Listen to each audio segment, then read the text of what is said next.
कौसल्या सुप्रजा रामपूर्वा सन्ध्या प्रवर्तते उत्तिष्ठ नरशार्दूल कर्तव्यं दैवमान्हिकम् उत्तिष्ठोत्तिष्ठ गोविन्द उत्तिष्ठ गरुडध्वजा उत्तिष्ठ कमल నాన్న స్కూల్లో పేరెంట్స్ మీటింగ్ ఉంది, మిమ్మల్ని రమ్మన్నారు నాన్న.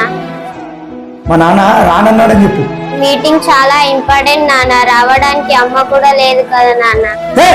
ఒకసారి చెప్తే అర్థం కదా నీకు? నేను రాక నాన్న టీ తాగుతారా? నాకు చిరాకు తెప్పించకు. నాన్న భోజనం పెట్టమంటారా? ఎన్నిసార్లు చెప్పాలి నీకు నన్ను విసిగించద్దని? మీ అమ్మ పోయినప్పుడే నిన్ను కూడా తీసుకుపోతే బాగుండేది.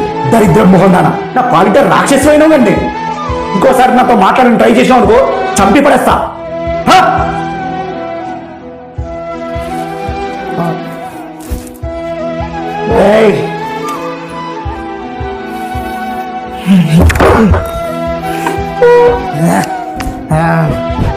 నానా నానా అన్నం తిని పడుకున్నా నానా.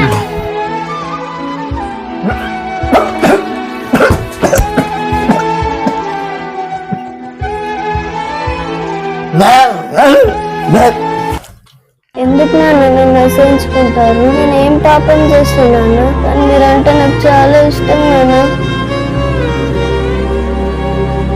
బాగున్నారా మామయ్య? బాగున్నా తల్లి. మామయ్య టీ తాగండి. ఏంటమ్మా ఇలా చిక్కిపోతున్నావు? ఆ రాక్షసుడు ఏమన్నా అంటున్నాడా? అయినా మా అక్క చనిపోయినప్పుడే మాతో రా తల్లి అంటే వినిపించుకోలేదు. ఈ కాలిపోతోడు వెంటకుంటానంటే అయినా దేవుడు మీ కర్మ ఎందుకు ఇలా రాశాడో అర్థమవుతలేదు. మీరే అంటున్నారు కదా మామయ్య కర్మ అని. ఈ జన్మకు ఆయనే నా తండ్రి, నేనే ఆయన కూతుర్ని. ఆయన నన్ను తిట్టినా కొట్టినా ఆయన్ని విడిచిపెట్టి రాలేను.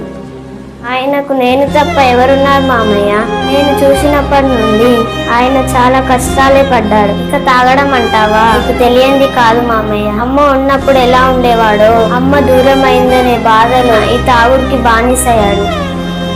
మా నాన్నకు అమ్మో చెల్లెో ఉంటే ఇలా వదిలేసి వెళ్ళిపోయేవారా? ఆయనకు ఎవ్వరు లేరు కాబట్టి నాకు నేనే తల్లి, నేనే చెల్లి. నాన్నకు నా మీద ప్రేమ లేక కాదు మామయ్య, అంధకారం అనే పొర దాన్ని కప్పేసి అది తొలగిపోయినప్పుడు నాన్న నన్ను చాలా బాగా చూసుకుంటాడు. సరే తల్లి, నీ ఇష్టం, జాగ్రత్త. నన్ను క్షమించు తల్లి. నీ అమ్మ వెళ్ళిపోయిన తర్వాత నాకెవ్వరు లేరనుకున్న తల్లి, కానీ మా అమ్మలాగా నిలబడతాం అనుకోలేదు తల్లి. నన్ను క్షమించరా.